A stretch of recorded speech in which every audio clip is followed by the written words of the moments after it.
Hello, this is Tiger Slash the Second. Today we're going to be looking at the first HQ option for the Dark Eldar, the Archon. I hope to be able to cover as many of these HQs as possible, but my holiday schedule is growing tighter and we'll see how that goes.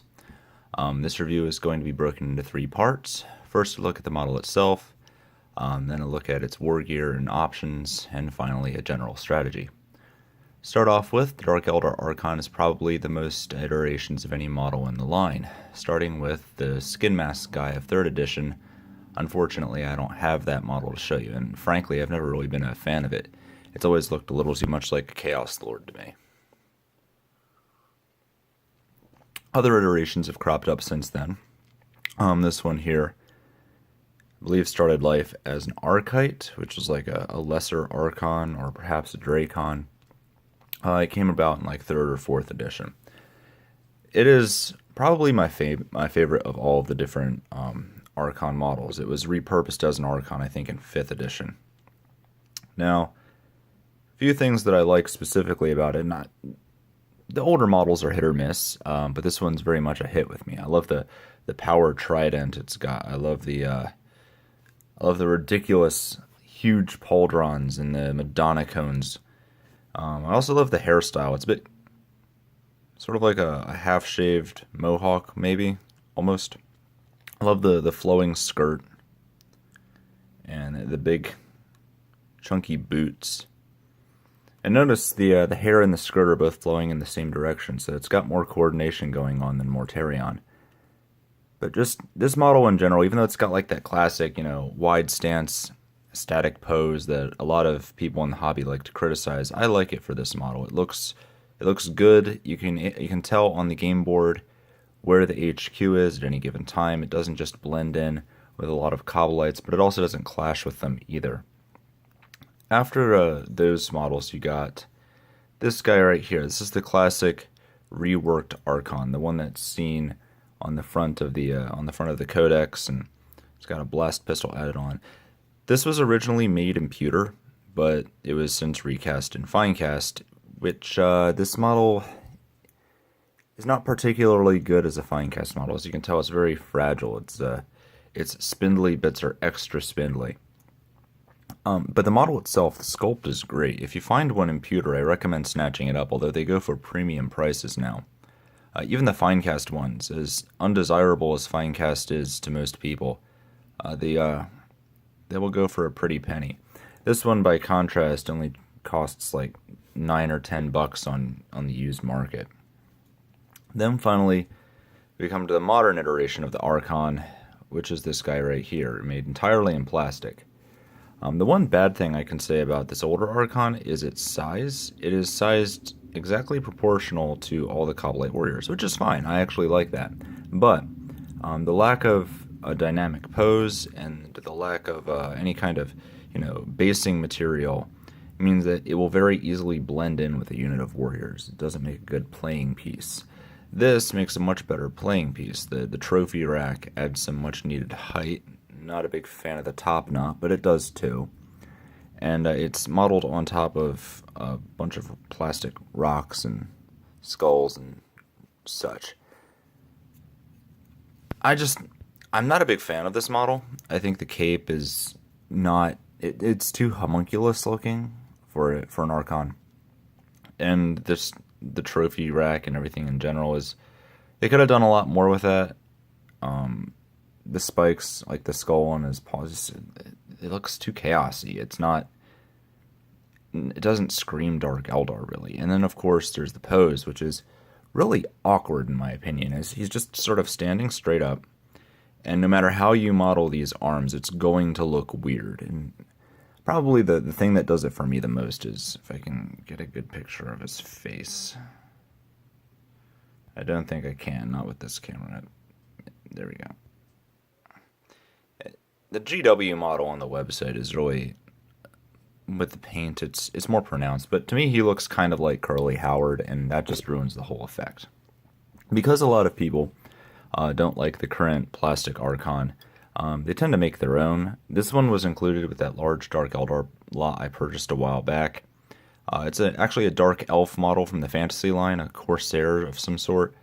and they put an old pewter, looks like a blast pistol on there, which makes for a fine Archon stand-in.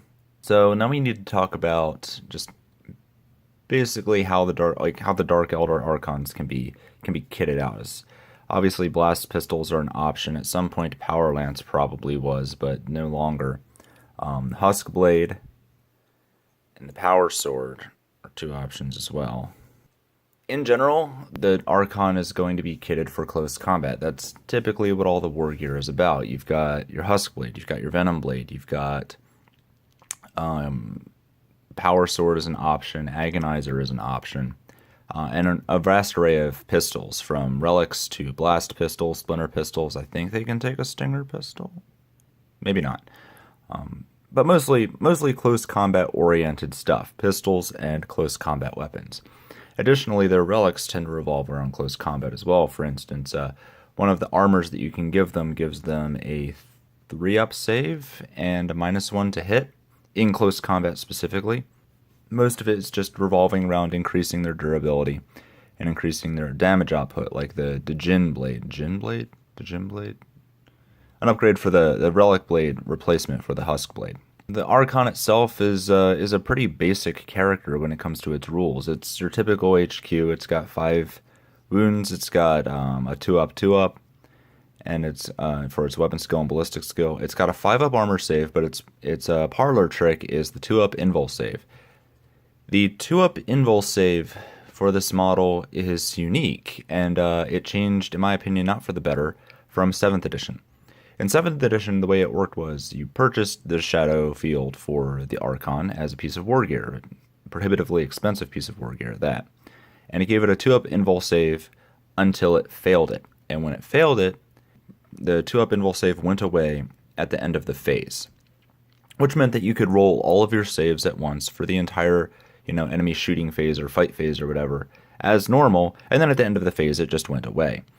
8th edition changed that to make it so that it's a 2-up invul save. You cannot re-roll it rather for any reason, and as soon as you fail it, it goes away. Which means if someone throws a large number of wounds at you, you've got to roll each single save one at a time until you finally roll that one. Now, although the Archon is kitted mostly for close combat, they do have a couple of long-range options. Particularly, you can still bring the blaster from the Index, and they also have the Phantasm grenade launcher option, which, for 3 points isn't a bad idea. Now, on to tactics.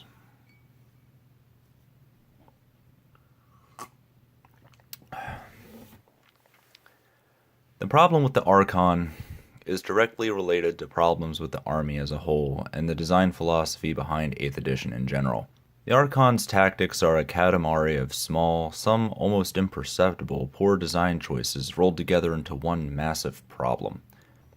I'm going to take my time going through them, because these are going to come up in later videos when I cover other HQs. For starters, let's look at the Cabal faction and what it's designed to do.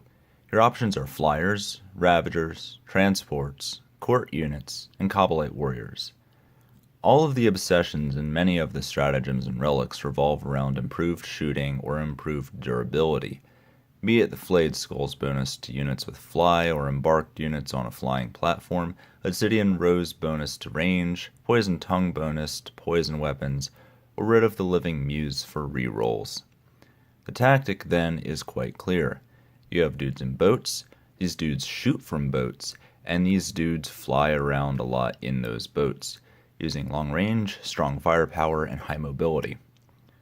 With this in mind, it would make sense for the Archon to synergize with a mobile, long-range army, except it doesn't.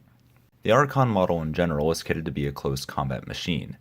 This is evident from its quality close combat weapon options, its pistol choices, and the relatively short range of even its assault weapon options, the armor bonuses from various relics, etc. The only benefit this would have is if the Archon went into close combat with its court units, a viable but extremely niche option, as each court unit is in and of itself an independent unit, but not a character, thus making the units extremely difficult to use effectively. Why? Imagine bringing 3 Lamians, 3 Urguls, and 3 Slith in a close combat squad with an Archon.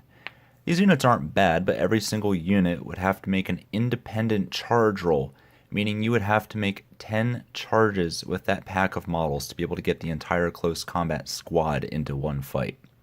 What's worse, the built-in aura bonus of the court is only 3 inches, meaning the Archon would have to stay within 3 inches of all 9 units.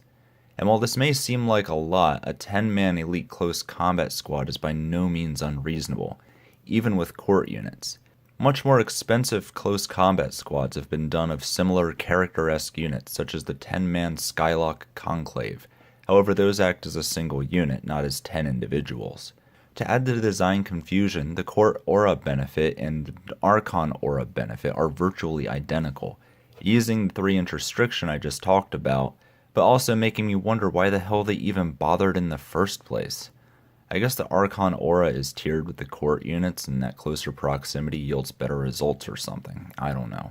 But wait, there's more. As if being a close combat oriented character in an almost exclusively shooting subfaction wasn't enough, the Archon gives and receives absolutely 0 benefits from being in with units of any other part of the army. Witches, Racks, Grotesques, Hellions, Mandrakes, none of these units confer or gain benefits from the Archon, meaning bringing an Archon into close combat with other Dark Eldar units also designed for close combat does nothing for you. Even the mercenary units like Incubi get no synergy from the Archon, the one unit that you would think would be designed to work with a close combat Archon does nothing when escorting the character their lore revolves around being hired to protect. So with the Archon so out of place in a close combat strike force, maybe it can be used to help with shooting with its aura of rerolling 1s. Sort of. The aura, first of all, is only 6 inches, so your guys and or boats are going to have to be packed around the Archon model.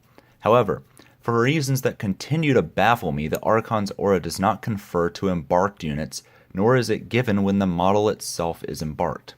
Let me reiterate that.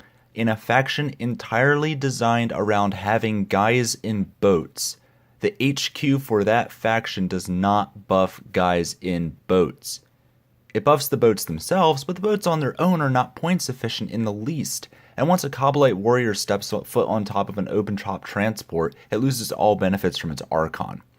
Likewise, an Archon leading a raid from its Venom or Raider chariot cannot buff any units around it in spite of the fact that the entire subfaction is designed to be a mobile, mechanized long-range force. I have wasted hours of list building trying to understand the design intentions behind this unit, and its awfulness is so complex, I needed to wait until I fully understood the problem before making this video because I was sure I was missing something. Keep in mind, this is the only Cabal HQ available for the faction. You cannot run 2 battalions of Cabal units without bringing Drazar, the most useless HQ in the book, and quite possibly in the game.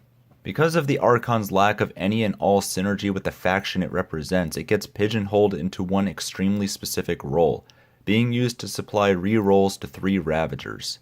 Because only one Archon is in any way useful at doing this, it becomes important to run this formation as a spearhead to minimize the points you would otherwise be throwing away on a single HQ to lumber around the battlefield trying to get into close combat while providing no additional benefits. This is why the Blackheart spearhead is so common, because when you look at the unit and what it is designed to do, it becomes not only the maximin solution to dice rolls, but also the only way to justify bringing an Archon at all. The Archon is effective in close combat up to a point, but compared to a Solitaire, another single close combat model in the Eldar family, it cannot hold a candle, and the 2 are within spitting distance in terms of points costs when properly equipped. My conclusion is that the Archon is an example of the design team not following through. The entire purpose of not having universal rules was to make exceptions for instances when the universal rules would have otherwise interfered with the design intent. Allowing Archon auras to affect guys in boats, or a rule that allowed an Archon in a boat to confer us bonus, would make sense given the type of army, but instead it is held to the same universal restriction as other factions. Additionally, making it so that all three subfactions in the Dark Eldar army don't interact at all, and in fact disrupt each other's obsession bonuses, was an extremely poor design choice given the faction has only one generic HQ from each subfaction to choose from, making their list building options extremely limited, and the lists in general very samey. My hope is that these issues will be addressed in future releases, however I don't see that as likely, as most rules adjustments, in fact nearly all rules adjustments, have been made as reactionary corrections to account for egregious competitive dearth or excess. The Archon falls through the cracks, as it has a singular role in a specific build that works, the Blackheart Spearhead, and thus is proportionally representative and considered useful by the competitive scene. However, divorced from that instance, the Archon is basically a tax that only buffs half the army it is surrounded by at any given time, assuming the army is being played as intended, and that is, embarked on transports. Because of this, until we see rumors of 9th edition, which will never happen, or we see a revamp to the Dark Eldar Codex, I see the Archon continuing to basically be a one-trick pony.